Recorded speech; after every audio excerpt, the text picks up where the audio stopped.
no la va a dejar perder. El 14 de noviembre de 1932 es el mayor general y jefe de la Guardia Nacional nicaragüense.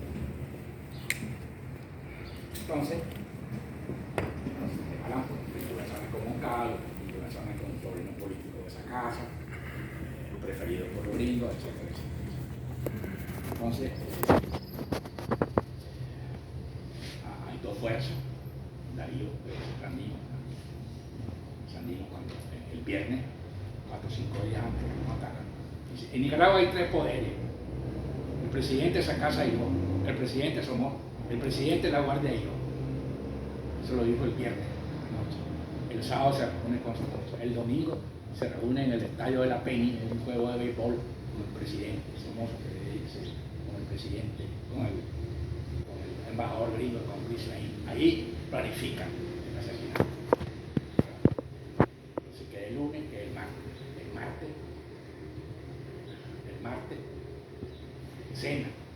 martes cena con unos brasileños que habían venido recorriendo toda América, ¿verdad? Y lo matan el miércoles 21 de febrero a las 10 de la noche. Y estando esos mismos brasileños cenando en la embajada americana, porque uno de ellos era pariente de una empleadita, etc. Entonces ahí le dicen, mientras lo están asesinando un poquito antes, a las 8 de la noche, le dicen, 8:30, hoy matamos a Sandino. ¿Cómo? No es posible. Entonces, los brasileños en carrera se van a la casa de los Ponía y encuentran que están matando, ya habían matado a Sandino y están matando a Sócrates y a los otros que estaban en la casa de los Ponía. Y Sócrates estaba con las 2 pistolas y lo estaban arrastrando, se lo habían matado. Ese testimonio se ha publicado un montón de los brasileños. Y después pasa lo del 21 de febrero, ¿verdad? Y comienza ya la celebración de su eliminación. Así, todos intelectuales apoyando a todos.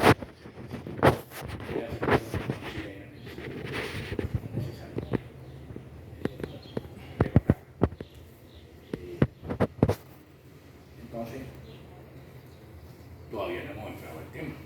Después nos habla 3 horas sobre el tema, que es la cuestión, la dimensión mítica. Y dentro de la gran dimensión mítica está el mito poético. Hay casi 300 poemas sobre Sandino en todas las épocas. Los primeros 50 fueron compilados acá.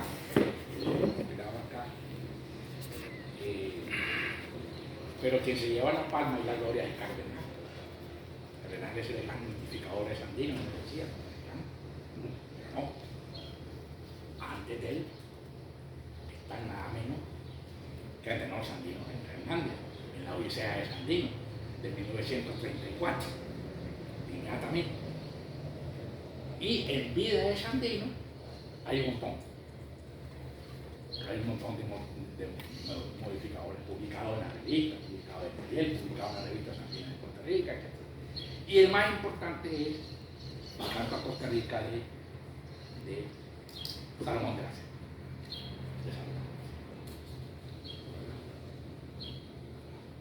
Entonces, lo que pasa es que el poema Obra Cero es extraordinario. Es extraordinario.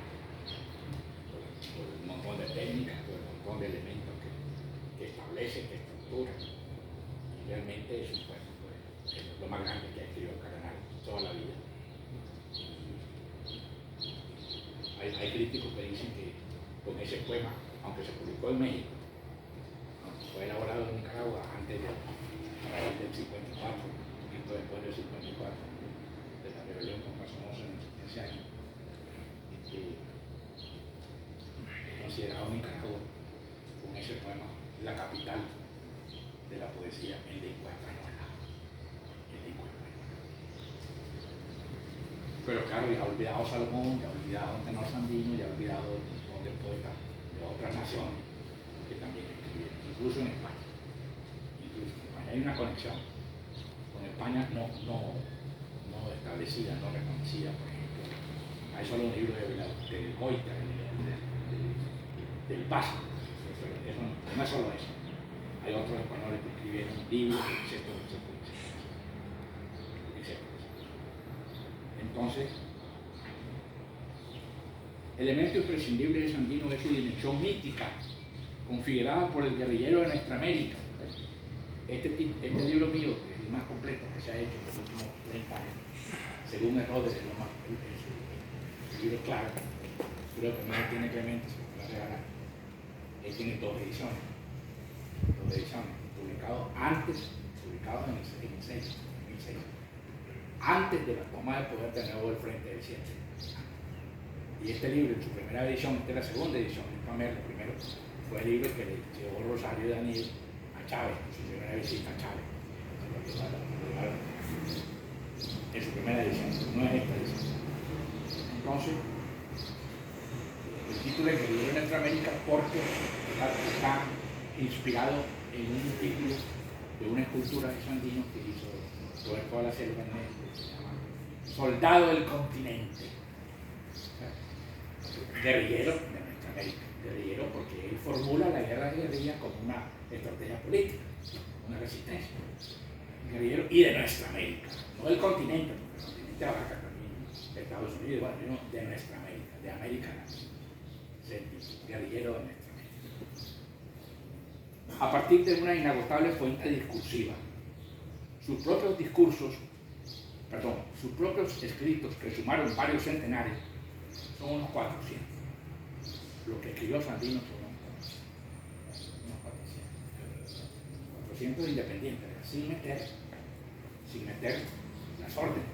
Eso no es un escrito, es una orden. Hay un libro de órdenes, donde él dicta la orden. Alguien escribe y eso no se mete, y otras cosas no se meten también.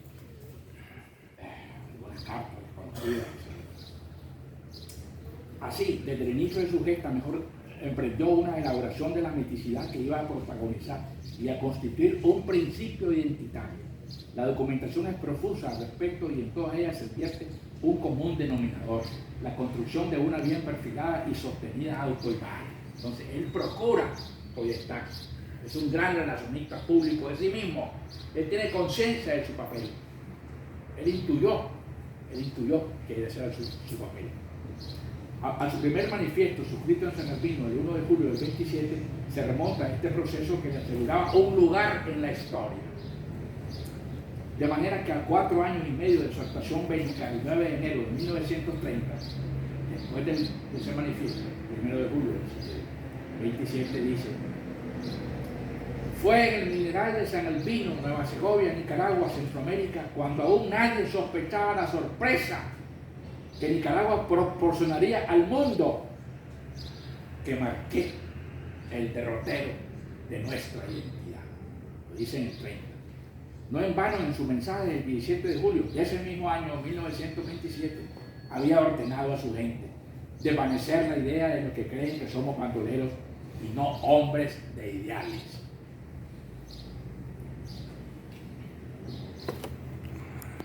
Incluso es posible que dicha preocupación tenga que ver algo con la conocida metamorfosis de su nombre: Augusto Calderón Sandino, Augusto C. Sandino, Augusto César Sandino.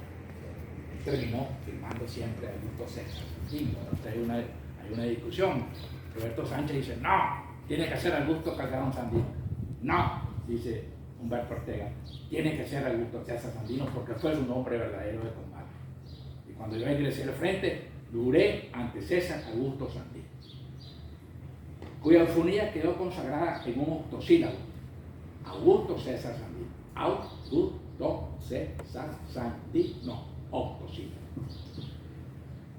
Firma que dejó estampada en no pocos documentos. El verdadero, ahora C.P. Enrique opina en su mitología nicaragüense, dice, no estoy completamente de acuerdo: el verdadero continente de Sandino era el de un auténtico personaje del campo nicaragüense. Sí, era del campo, pero también de la ciudad. Él era tornero mecánico, un artesano, el de jefe único que traducía vagos ideales, que no son vagos ideales, son ideales concretos. aunque su porte legendario fuese el de un hombre de acción épica sobre un pedestal de ideas universales. La verdad objetiva, sin embargo, apunta al mesianismo, porque es un mesiánico, Sandino era el mesiánico, de un artesano calificado con experiencia en la industria petrolera de México y una gran voluntad de superarse, dispuesto a no ser ninguneado por nadie y capaz de asumir un papel trascendente, traducido en acción rebelde y libertaria que él mismo mitificaba. En su referido texto del 9 de enero del 30, escrito en Mérida, Yucatán, en México escribió muchísimo, en ese año escribió muchísimo. Sandino hablaba de las selvas segovianas que se habían inmortalizado al ser testigo de la muerte de miles de piratas norteamericanos. Eso es parte de la mitificación. No murieron miles de piratas norteamericanos, murieron 136. Y no todos en acción de combate. Dando a nuestros pueblos hermanos, la oportunidad de ver una vez más repetirse allí un gesto patriótico natural en nuestra raza. Entonces remarcaba este obsesivo elemento de su discurso y que sostenía su mito, que la lucha asumida por él era nacional y racial, la del choque del mestizo imbatible de nuestra América contra el intruso anglosajón, o más bien de todos los pueblos hijos de la España grande y venerable. Él se proclamaba indohispano. Si los pueblos hermanos, los que están identificados por nuestro origen, no nos unimos en este momento, más tarde será inútil. Ese artículo lo dice en su estadía en Mérida, Yucatán, donde publicó un artículo que se llama La ensangrentada Nicaragua, muy importante. No está encerrado. Igualmente consideraba su misma resistencia en Nicaragua, desarrollando su afán mitificador, una de las más grandes epopeyas de la historia que pondría al mundo en expectación. No solo elaboró un mito en vida hasta el grado de llegar a una autoconciencia de la inmolación, tuvo conciencia de su inmolación, de su muerte, cuando confesó a principios del 33: soy fatalista y optimista. Nadie se muere en un día antes. Me asesinan y ¿qué? No es fácil ser héroe para siempre y ser además símbolo. Él sabía que era héroe y que era símbolo en vida. O sea que muerto también se contribuye y quizás más. También forjaron su misticidad los hombres que le seguían como un cabecilla carismático, escritores y periodistas de dos continentes y poetas de lengua española, sobre todo los de su patria. La mayoría de sus seguidores y soldados creían ciegamente que la vida de su conductor vivía en sus propias vidas, con la actualidad operante del mito. Los corridos que componían en el 82, gracias a Noel Riva Bravo, que acaba de fallecer, que era director de la imprenta nacional, publicó antes hoy corridos y poemas del Ejército Defensor de la Soberanía Nacional en el 82. Ahí han reunido más de 40 poemas y folletos de la época, de su gente, de su propia gente. Porque Cablerita escribía poemas, y Doña Blanca escribía poemas también, etcétera, etcétera, etcétera. Entonces, para ellos, para los soldados, Sandino no podía ser menos que un valiente general cuyo destino los había trazado hasta las últimas consecuencias, vencer o morir, o más sencillamente llegaban a identificar la muerte con el triunfo final. Sin duda, casi todos ellos pudieron haber declarado que lo que el general Francisco Estrada, su lugarteniente más notable, el más grande hombre que tenía Sandino, se llama Francisco Estrada, que murió con él.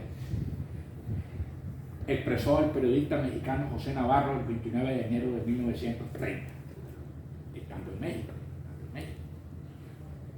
Dice: con mi general Sandino voy a todas partes, inclusive a la muerte.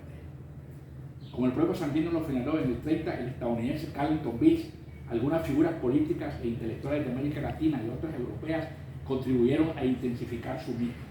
Declaró Sandino en una entrevista publicada en enero de ese año. El periodista Carleton Beach vivió por unos días en el campamento del Chipotón. Fíjense bien, no dice el chipote, es que hay 4. Chipotón, chipotillo, chipote y chipotazo. Hay 4. Y hay documentos, no en el chipote, sino en otro lado, inéditos. Yo lo incluyo a Juárez. tuvo oportunidad de presenciar Vince, el desarrollo de esta lucha cruenta en que estoy empeñado. Comió carne de mula, comía carne de mula, no solo carne de mono, y frijoles a ración como nuestros soldados. Se entrevistó con los oficiales norteamericanos prisioneros en mis cuarteles y personalmente en los momentos difíciles hasta su salida a Honduras. Forlán Turcho es un poeta, un hombre débil, no era capaz para estas cosas donde se necesitan hombres avesados a todas las contingencias. Se fue a París a editar libros, ojalá que le vaya bien. Él quiso ayudarme, pero no alcanzó la talla. Le estoy agradecido por la campaña de prensa que hizo a mi favor, agradecimientos que alcanzan máxima expresión en Henry Barbush, el que inventó la frase Sandino General de los Hombres Libres. A Manuel Ugarte, a Román Rolén, a Raúl Aya de la Torre, escritores de fama continental que me han estimulado con su brava labor periodística.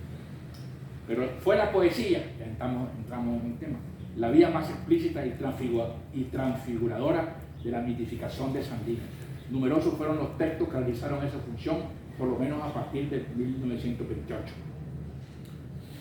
En el 27 él mismo escribió un poema, Sandino, pero como soldado de la guerra civil, constitucionalista. A mediados del 28 apareció en Managua una composición en octosílabos del versificador y folclorista nacional Anselmo Flete Bolaños. ¿Dónde está Sandino? Ya está allí. En la que se burlaba de los interventores, planteando su incapacidad de ubicar a Sandino. Me pregunta don Echepa dónde se encuentra Sandino, pues quiere ir a la Segovia, bien segura en el camino.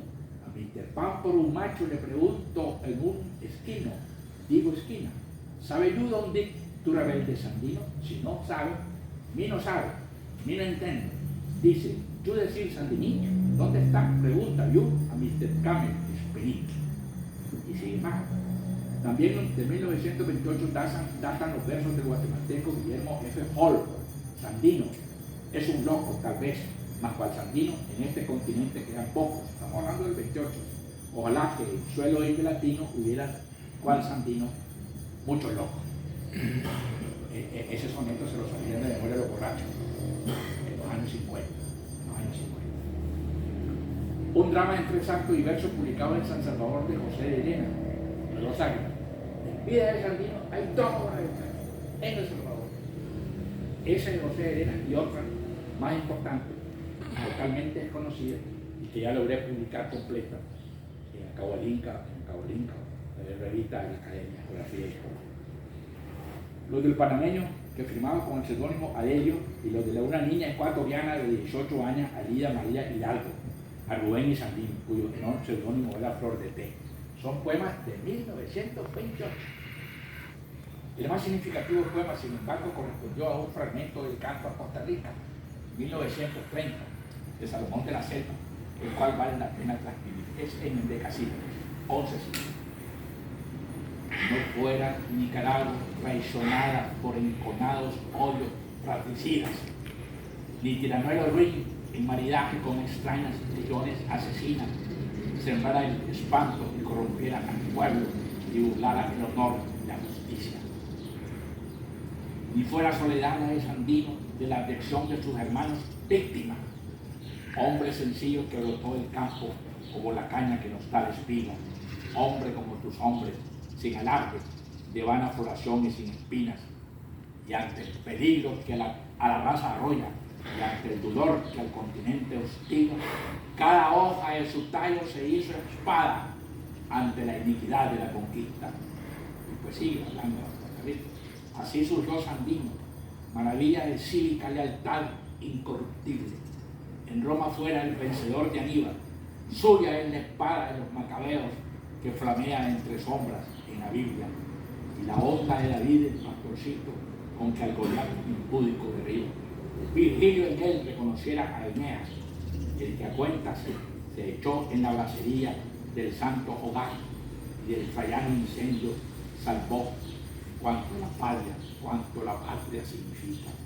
No de admirarlo dejes, le dice a Costa Rica. Estaba agradeciendo a él un recibimiento que le hicieron como exiliado. Porque brilla apagada una estrella, si se apaga es quizás porque nace el nuevo día, o noche eterna envolverá a la América enferma de cegueras e infinitas. Esta es la mitificación de Sandino en el 30. Salomón después hablará sobre Stevenson. Hay un poema en inglés ya traducido, ya publicado, incluso lo publicó Aldo, prólogo a la edición de Stevenson. Aldo Díaz publicó una edición del libro de Stevenson y aquí en el prólogo insertó este poema en español, Letter to Colonel Stevenson, carta al coronel Stevenson. Pero dice otra cosa, lo compara con Hitler, porque Stevenson fue el que disparó la bomba atómica. Stevenson fue el que ordenó la bomba atómica, era el ministro de guerra, secretario de Estado de Truman, y eso le reclama. Es un poema de Salomón, escrito después del 46, después del 45, pero era una bomba atómica. Basta indicar que en 32 endecasílabos Salomón despliega la trayectoria del héroe, hombre sencillo, como todos los hombres, encarnación de una tierra, tus hombres, hombre por antonomasia, hijo del hombre que trasciende el plan prodigioso, maravilla, incorruptible, integrado a una dinastía de héroes históricos, Aníbal, pero también legendarios y sobrehumanos, ungidos por el favor divino, Macabeo, David, héroe fundador, Eneas, lucero del nuevo día, mito primordial. Desde entonces, culminando a mediados del siglo XX, en hora cero, de Ernesto Cardenal, la cantidad de material poético mitógeno en relación a Sandino ha sido incalculable. Pablo Antonio Cuadra, tanto en verso desde 1930 como en prosa, se lleva la palma en este aspecto. Pablo Antonio tiene 4 o 5 poemas, fragmentos, ¿verdad?, muy importantes. Incluso incidió en los textos de Carlos Fonseca Amador. Este sandino mitológico también influye en la concepción de Carlos Fonseca, quien, según la francesa Pallier, llegó a asimilar al héroe Dios cristiano, aquel que funda la nueva creación por su sacrificio libremente consentido, a referirse al año 1934 como el de la, comillas, crucifixión de Sandino. En resumen, bueno, eso es todo, la conferencia. La charla es una conversación. Si tienen alguna pregunta, después hago yo una especie de conclusión general, pero es interesante, pero desgraciadamente solamente voy a limitarme. A sus acciones militares le otorgaron fama, en particular la guerrilla que replanteó como forma de lucha, estrategia política, de la cual fue uno de sus creadores contemporáneos. Al respecto, no deja de ser significativo que oficialmente los Estados Unidos hayan reconocido sus derrotas durante el siglo XX. Si uno entra en la oficina del Departamento de Estado, en el lobby, hay 2 paredes, izquierda y derecha. En la izquierda solo están 2 fechas. 1933, Nicaragua. 1967, Vietnam. Perdón. Y siempre a la izquierda, Vietnam. Nicaragua y Vietnam. 67. Y a la derecha están todas las victorias. Todas las victorias que han tenido militares de los Estados Unidos en el siglo XX. Entonces los Estados Unidos reconocen su derrota. No enteramente militar, sino política militar. Porque ellos se van por la crisis mundial, el crack en Nueva York, la crisis mundial. Se van por la política del buen vecino que ya Roosevelt había proclamado sin ser presidente en su campaña electoral. Y se van porque no pueden liquidar a Sandino por la resistencia de Sandino. O sea, la victoria de Sandino, como dice ahí, no fue una victoria militar, no, fue una resistencia política, una victoria moral, política y política. No lo pudieron realizar. Entonces los Estados Unidos lo consideran una derrota. Hablamos de las ideas eléctricas, después cohesionadas por la filosofía austera racional de Joaquín Trincado, etc. Y desde luego México ahí tiene una gran Sin México no hay Sandino. Sin México no hay Sandino. Fue una tierra amada para él, ahí se formó. Acaba de salir un libro de una mexicana, malísimo, malísimo, donde Sandino en México, las huellas de Sandino en México, se llama un abolio, esa es una familia intelectual de Yucatán mongoliosa. Pero yo creí que lo mandé a pedir, me lo dieron y me defraudó porque en realidad es una tesis de licenciatura de los años 80. Y no cita nada menos a Carlos, tu amigo mexicano. ¿Cómo? Carlos Villanueva. Carlos Villanueva, que tiene un gran libro que se llama Sandino en Yucatán. Está todo lo que es Sandino. Entonces no cita esa bibliografía, entonces no domina el estado de la cuestión. Entonces lo que hace ella es reproducir esa tesis de licenciatura de los años 80 en el 2022. Pasaba mucho tiempo. Entonces entrevista a unos supuestos compañeros de Sandinos petroleros. Entonces, en el 82, pues, compañeros petroleros del 24, mucho tiempo. Entonces inventan cosas ahí que no sé qué, pero también no conoce a Macaulay. No conoce a Macaulay. Esta mujer, Macaulay, que investigó los documentos petroleros, ahí dicen cómo era Sandino, qué se hacía, sus características, etcétera, etcétera. E incluso hablan de una mujer ahí en el campo petrolero, lo cual es discutible. Y según Macaulay dice que puso a la mujer para que le diera más sueldo o algo así, una cosa así, una justificación. Porque no se sabe de esa mujer mexicana de Sandino. Pregunta a granel.